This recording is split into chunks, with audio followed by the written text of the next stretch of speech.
Welcome to Marvelous Disney, the podcast that discusses the most recent doings at one of the more dynamic divisions of the Walt Disney Company, which is, of course, Marvel Entertainment. My co-hosts, the amazing Aaron Adams and I, are recording this on Monday, March 23rd, 2020. On our last show, again, the March 9th show, I went on at length about how Disney Studios had loaded up its release schedule for 2020 with all of these event films, projects that I likened to jumbo jets that were stacked up at Chicago's O'Hare Airport that had to land at some point because there was another jumbo jet right behind it that also had to land at some point in the coming year. I had a friend at Disney reach out after that show. Basically said, in essence, he said, I really liked your event films as jumbo jet, and that analogy. But in this case, with theaters around the world closing down because of COVID-19, it was kind of a case where all of the runways that Disney traditionally landed its jumbo jet event films on just sort of rolled up and went away. And so we couldn't premiere any of these films in their previously carefully selected release dates because most of the theaters in the world were shuttered. You have to remember that as far back as April of 2017, that's when Disney actually locked in a bunch of these release dates for films as far out as November of 2021. 3 years ago, Disney snagged spots on its calendar for March 15th, 2020. That was Onward, and the Dan Scanlon movie got its release date moved up by just a week to March 6th. Then on April 3rd, this was the date that, again, was selected back in 2017 for a live-action Walt Disney Pictures release. Eventually, this slot would go to the live-action reimagining of Disney's hand-drawn hit from '98, Mulan. Just like what happened with Pixar's Onward, opportunities in the marketplace made Disney decide to move up that release date for this live-action remake of Mulan by a week till March 27th, 2020. And then, of course, May 1st, 2020, that was a release date chosen for then unnamed Marvel Studios production, which became Black Widow. And then June 29th, 2020 was a release date that had been set aside for a second Pixar animation release for 2020, which eventually ended up being Pete Docter's Soul. So full 3 years ago, Disney had picked these release dates all the way out to 2021, only to have COVID-19 come in and blow all these plans out of the water. Now, Aaron, when did the theaters in your market shut down? I'm not entirely certain about that, simply just because there hasn't really been anything coming to theaters that I've been overly excited about going to the theater to see, so I haven't been keeping the theater on my radar lately. All I know right now is if you wanted to film like your own horror movie, this would be a great time to go down Indianapolis with a camera because the streets are empty. It's the only time you're going to be able to get footage like that in the middle of the day. Break your quarantine with a quick handheld video cam, go shoot yourself a zombie flick or a post-apocalypse B-roll. It's so funny you say that because there's a sci-fi film from the late 60s, early 70s called Omega Man with Charlton Heston. And it showed an empty Los Angeles, or it tried to. They do things like they'd get up at 5 o'clock in the morning and block certain streets, but even when they tried, you could still sometimes see way in the distance a shot where a car came through an intersection or that sort of thing. I mean, and these days you could get that for free.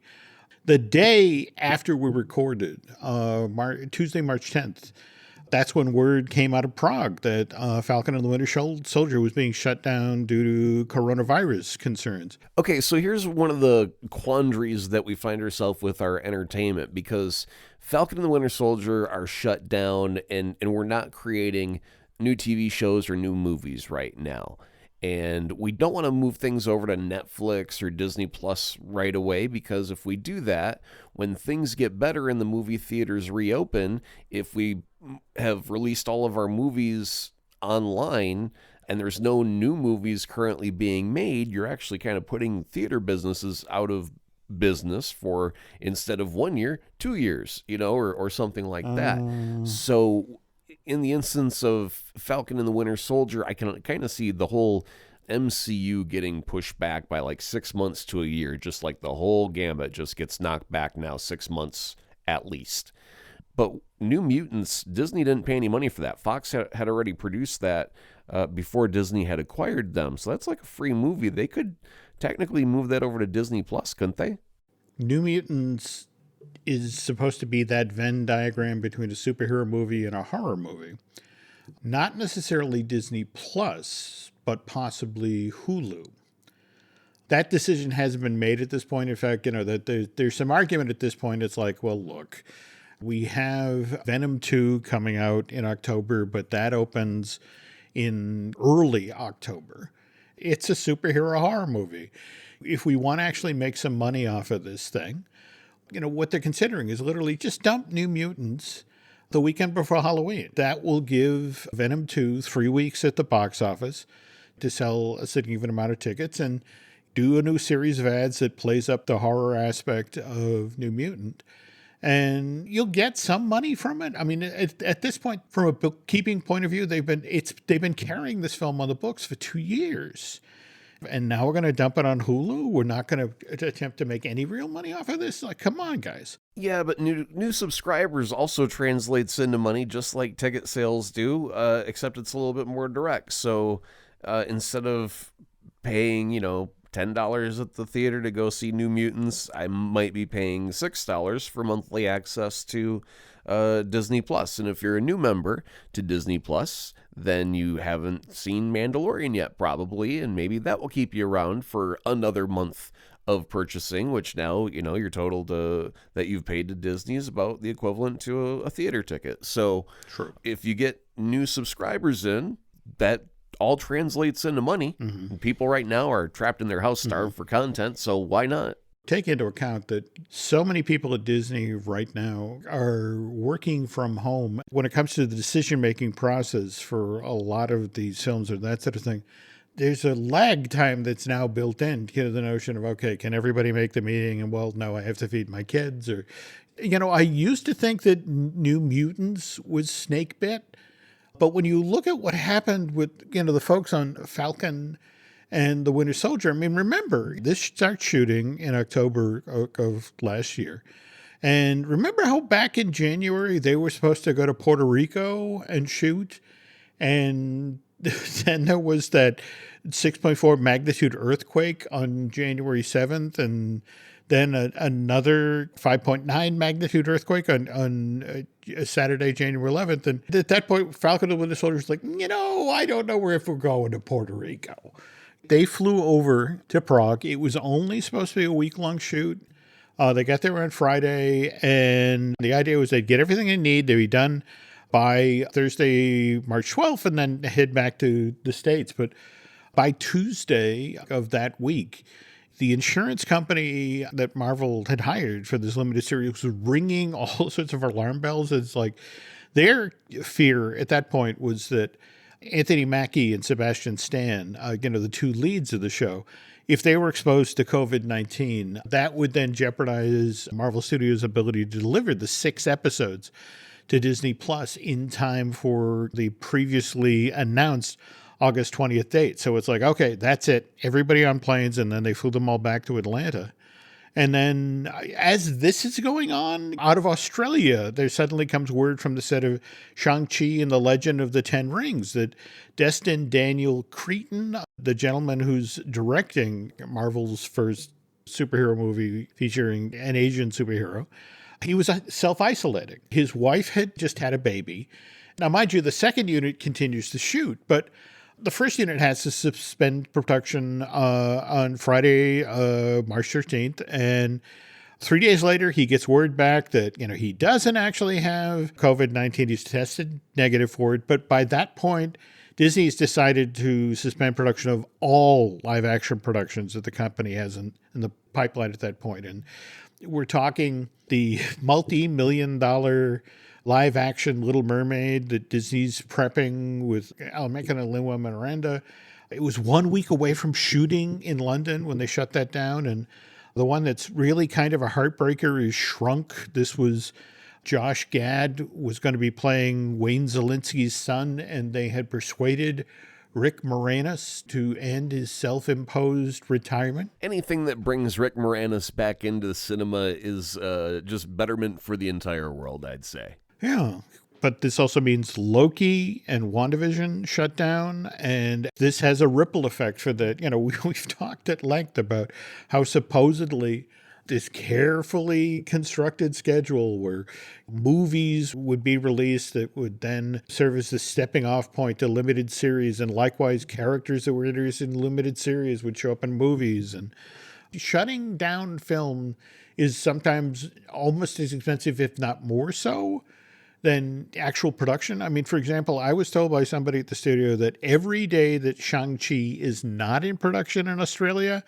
and those sets are standing empty and performers are sitting in hotels, it costs the company anywhere from $300,000 to $350,000. Let's also stress here, folks, that it's not just a movie studio, it's also a publishing company. And there's a lot of great comic book stores out there right now that, between the sheltering in place and the non-essential businesses being closed and all that are genuinely suffering. I mean, places like the Golden Apple in L.A., or for that matter, the 3 Midtown Comics in New York, the one that's downtown, the one at Grand Central, and the one at Times Square. They're supposedly doing a tenth of the business they normally do. And Marvel Comics is trying to help out. They issued a statement. Again, this is the publishing side of Marvel Entertainment.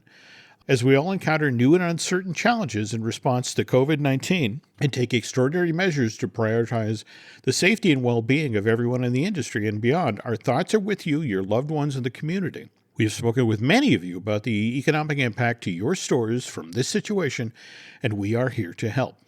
To assist and support you and retailers around the country during this unprecedented time, Marvel will be implementing the following sales support measures effective immediately. They cite for Marvel titles scheduled to go on sale between March 18th and April 8th, Marvel is offering extensive deep discounts to give you the flexibility to sell your product in response to customer demand as needed. And ending with the effective look, this is uncharted territory for us all, and we're here to support you. Please stay safe and well. Do you have a good local comic book store there? Yes, Indianapolis is blessed with a cornucopia of fine comic book establishments all around the area. Okay, because it's just, I think Marvel Entertainment had to put this program in place right now because on the other side of the COVID-19 situation, and that's, I think, the thing that's rattling a lot of folks, is we don't honestly know when this is going to end.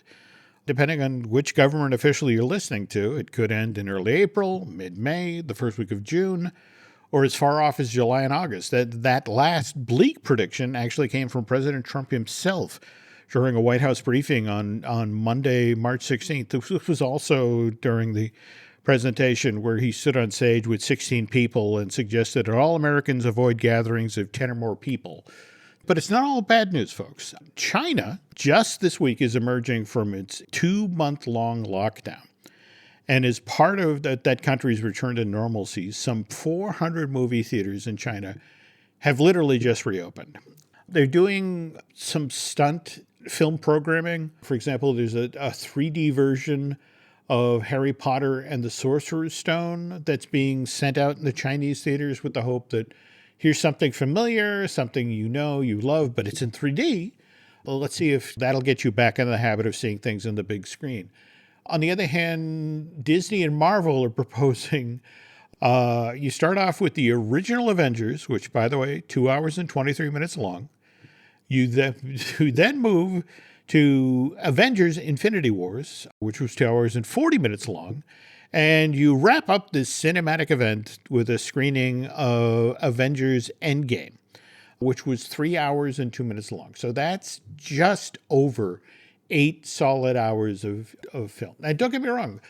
I enjoyed all 3 of those movies. I just don't know if my 61-year-old bladder I could sit there for 8 hours of Avengers stuff. Conversely, I mean, there's a lot of folks who've been talking about this whole, stay at home till, the first week of April or thereabouts. They've been using it as an excuse to binge shows that they've been meaning to get to. And I don't know if you've seen the number of pieces out there that have been about the proper way, the exact order to view the Marvel Cinematic Universe films in. Yeah, I've totally got a playlist in my iTunes. It's called Chronological MCU, and I will end up watching that over, I'm not going to binge it in like days or even weeks, but like over the course of a month, I'll watch the entire MCU just for something to do, keep it on the background. And speaking of something else to do, Tessa Thompson was out promoting the season 3 premiere of Westworld for HBO. And of course, while she's out doing publicity for that, people were asking her about Thor Love and Thunder. Again, I don't know if she was supposed to do this, but she confirmed that Christian Bale, who I think we talked about on the last show, had been signed to appear in this Marvel Cinematic Universe film. Tessa confirmed he is in fact playing the villain. She also said that she's gotten a copy of the work in progress script from Taika Waititi, who's directing and writing this film. And that when we next see her character, Valkyrie, she is definitely going to be the King of New Asgard. But she was, I guess, in an interview she did with Entertainment Tonight, she was talking about, I've read the script. I can't tell you much. She could say that she's been sending a lot of excited text messages back and forth between she and Natalie Portman that, they're going to have a lot of fun in this movie. And that there's some familiar faces that we know from other Marvel Cinematic Universe films that'll be showing up. And some new people coming into the mix. As long as Korg comes back. Hey, man, I'm a rock. It's like a circle. But a freaky circle. No, in fact, I think one night when I was YouTubing, I watched the battle scene from Endgame, and it was so much fun to watch one of the gateways opened, and here he comes strolling out. But again, before we get to see Love and Thunder, I'm hoping we'll finally get to see Black Widow, and in a moment, Aaron and I will discuss what comes next with that Kate Sherlin film. This episode is brought to you by Paramount Plus. Paramount Plus has movies. So many movies. The movies you've seen 1,000 times and could watch 1,000 more. Iconic movies your friends can't believe you haven't seen. New movies, classic movies, new takes on classic movies. So whether you're into Top Gun or The Naked Gun, Mean Girls or Mission Impossible, Smurfs or Sonic the Hedgehog, there's a mountain of movies to discover on Paramount Plus. Start streaming today. Breathe deep. Imagine your legs more limber in Duluth Trading Double Flex Denim. Envision euphorically squatting for that can of suds, bending for your toolbox in a state of bliss, lunging for your laser level on a whole new level. Relax and allow the flex to fill you with ability. Find your inner flex in Double Flex Denim only at Duluth Trading. Again, on our last episode of Marvelous Disney, Aaron and I talked at length about why Disney really didn't want to move back the May 1st release date of Black Widow. I mean, when you think about the time and the effort, not to mention the money that Disney has already put into the promotion of the very first film of Phase 4 of Marvel Cinematic Universe. And we had our first teaser trailer drop back on December 3rd.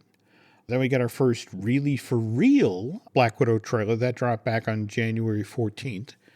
On February 2nd, there was the Black Widow Super Bowl spot.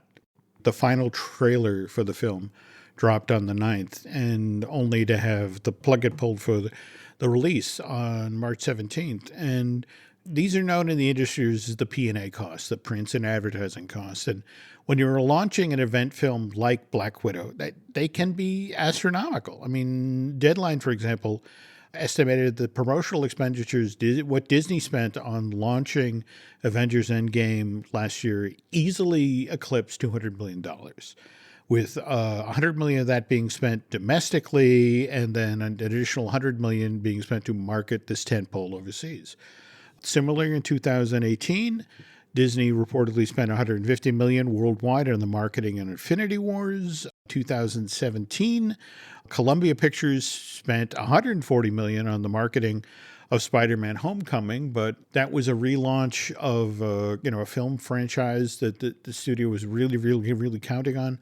On the other hand, Marvel and Disney spent $80 million in May of 2017 just on stateside on the launch of the Guardian sequel, Volume 2. $200 million spent on the marketing of Avengers Endgame, but that film sold $2.7 billion worth of tickets worldwide. So that seems like a decent return on your investment. On the other hand, if we're talking again about Guardian of the Galaxy Volume 2, that film worldwide made $863 million. So $80 million on promotion. All right, so 1/10 of your costs out the window, or your profits, seems relatively affordable given what they spent on Endgame. As long as we're talking about money, and I know that there are listeners who dabble in collecting out there, I'm going to suggest that if you're somebody who speculates in collectibles, you might want to consider going out and trying to chase down, well, first of all, the Black Widow teaser poster, the one that was released back in December. This is the one that has the giant blood red X with the silhouette of Scarlett Johansson making up the bottom part of the X. That was sent out to theaters on December 3rd of last year. Likewise, there was this set of Black Widow character posters, set of 4, showed Scarlett as Natasha, Black Widow, Florence Pugh as Yelena, David Harbour as Alexei, the Red Guardian, and finally Rachel Weisz as Melina. Those went out into theaters around the country on February 3rd of this year. And because the teaser poster and this quartet of Black Widow character posters all feature the now canceled May 1st release date, in the future, these are going to be prized by Marvel fans in much the same way as those Revenge of the Jedi teaser posters for Episode 6 are now highly sought by Star Wars fans. Beyond that, in a weird sort of way, it does kind of hurt that we're once again delayed on getting to see Black Widow, because this film has been in the works, Aaron, since 2014. It was supposedly Kevin Feige enjoyed the scenes in that movie that sort of hinted at Natasha's dark past. And so he hires Nicole Perlman, who had helped to write the original Guardians of the Galaxy script, to put together a possible treatment for a Black Widow movie. It's October 2017 when Feige has to call Scarlett Johansson in and basically break it to her what's about to happen to her character in Endgame. But Kevin softens the blow by revealing that they're developing the standalone Black Widow movie. If you go all the way back to 2009, where Iron Man has been a hit, so they're prepping Iron Man 2, and this is where they're starting to creep out the Marvel Cinematic Universe idea and bringing additional characters. So this is where we first get to meet Black Widow. This is when Pepper Potts has been promoted to CEO of Stark Industries, and she in turn selects a member of their team there, a Natalie Rushman, who, of course, turns out to be Natasha Black Widow, put in place there by Nick Fury. But it became, okay, so who do we get for this role? And Jon Favreau had his heart set on Emily Blunt. But she had already signed to do Gulliver's Travels with Jack Black and was unavailable. And here's Scarlett Johansson. And she really, really wants the part of Black Widow. But Jon Favreau is looking at her and it's like, you do adult dramas. You did Lost in Translation. You did Girl with a Pearl Earring. And he doesn't see her fitting in a comic book movie, and which is kind of strange because that means that John had forgotten about her performance in the movie version of Daniel Close's acclaimed graphic novel, which again was the collected series of comic books, Ghost World. Also that she was in Frank Miller's The Spirit, which of course was based on the Will Eisner comic. And in fact, it's the one where she first works with Samuel Jackson. He's the octopus to her silken floss. But anyway, to make a point to Jon Favreau, Johansson actually goes out and dyes her hair red. It's like, look, this is how much I'm willing to commit to playing Black Widow. And so it's like Favreau's like, okay, I get the message. She signs in March of 2009 to play Black Widow. Her deal includes options for multiple movies, including, potentially the Avengers. And she starts shooting literally a week or two later on April 6, 2009. To sort of double back to that multiple movies thing, that got me thinking, Aaron, about who exactly has starred in the most Marvel Cinematic Universe movies. And so I spent the afternoon compiling a list of performers and then going back over their credits. You pointed out one or two that had actually missed. And right off the top of my head, the very first person I thought of was it has to be Tony Stark. And maybe that's just because he was in Spider-Man Homecoming without actually being in Spider-Man Homecoming, but Stark seemed to be everywhere, and I was wrong. It's an excellent choice, and in fact, he's appeared in, out of the 23 that have been made, 24, if we're counting, a completed, a Black Widow. Robert Downey Jr. has made 10 appearances as Tony Stark Iron Man, possibly 11. It's been suggested that we're going to get to see Tony Stark again in Black Widow, but again, depending on the final cut of the movie. But it turns out the person who has the most appearances, and again, I want to stress here, to date in a Marvel Cinematic Universe film is Samuel L. Jackson. He's made 14 appearances as Nick Fury.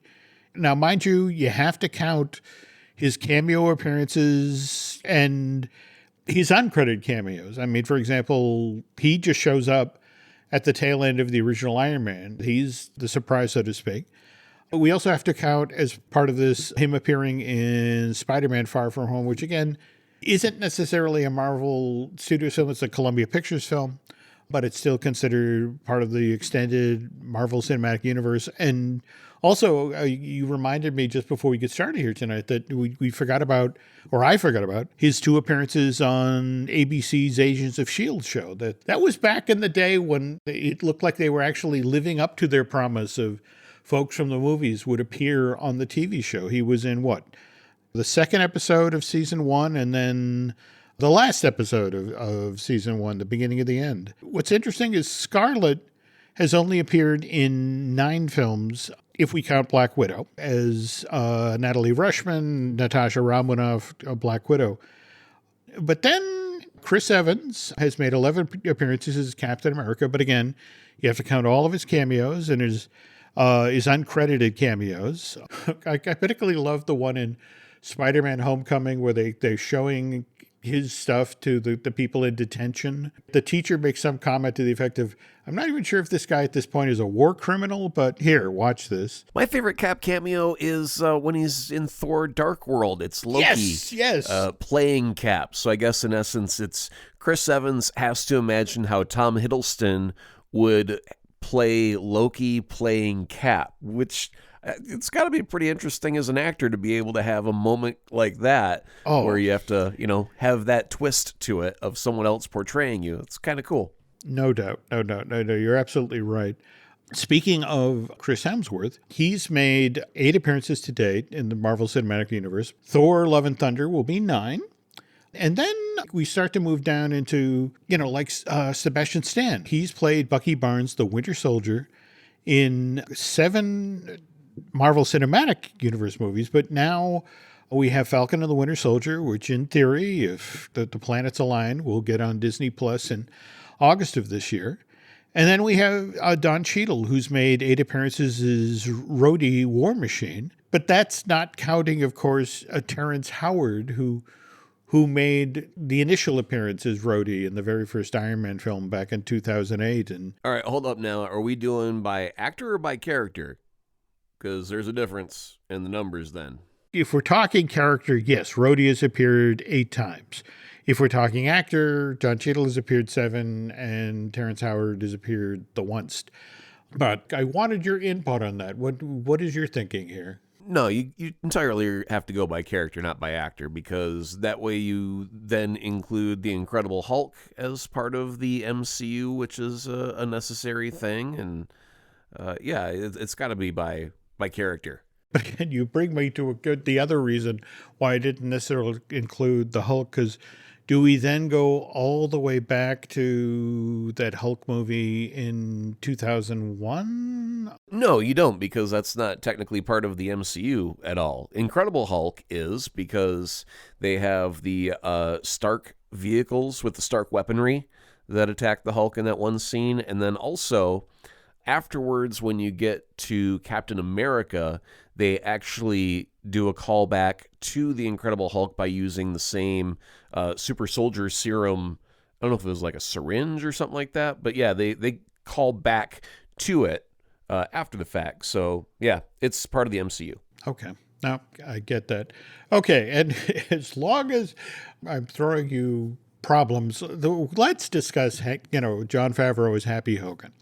Okay, so he's appeared 6 times in Marvel Cinematic Universe movies, but technically it's a 7 times if you count he has a deleted scene in Infinity Wars. There's this, remember that scene in the park where Pepper and Tony are sort of talking around getting engaged or that sort of thing? Yeah. Okay.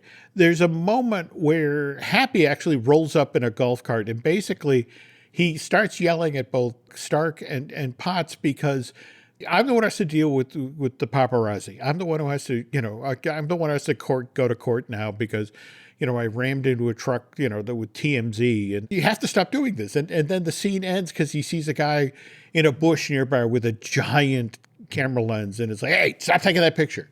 But it's not in the finished film, but it's a deleted scene, an extra feature. All right, well, simply, extra features do not count as appearing in the MCU. If there were extended editions that gave you an alternate version, that might qualify. But right now, as it sits, no, you can't include special features as appearances. All right. Okay. Aaron has spoken, and we will take this ruling from the Judge Adams. So, as you can see, we tried, after all of that somewhat bleak, grim news at the front half of the show, we tried to end this happy. But just know this, going forward, Aaron and I will be here to keep you informed, hopefully entertained, or at the very least, distracted. And by the way, if you need some other distractions, we have some other host shows here at the Jim Hill Media Podcast Network. We've got Disney Dish with Len Testa about the Disney parks. And I won't lie to you, it's a little challenging putting that show these days, too. Likewise, we have Fine Tuning with Drew Taylor and Looking at Lucasfilm with Dan Z. We also have I Want That with Michelle Valladolid. And finally, Universal Joint with Dustin Fuse. If you could head over to iTunes and rate and recommend this podcast, we'd really, really appreciate that. And if you really, really like what we do here, if you could head over to Bandcamp and subscribe. Thanks for listening, and Aaron and I will be back soon.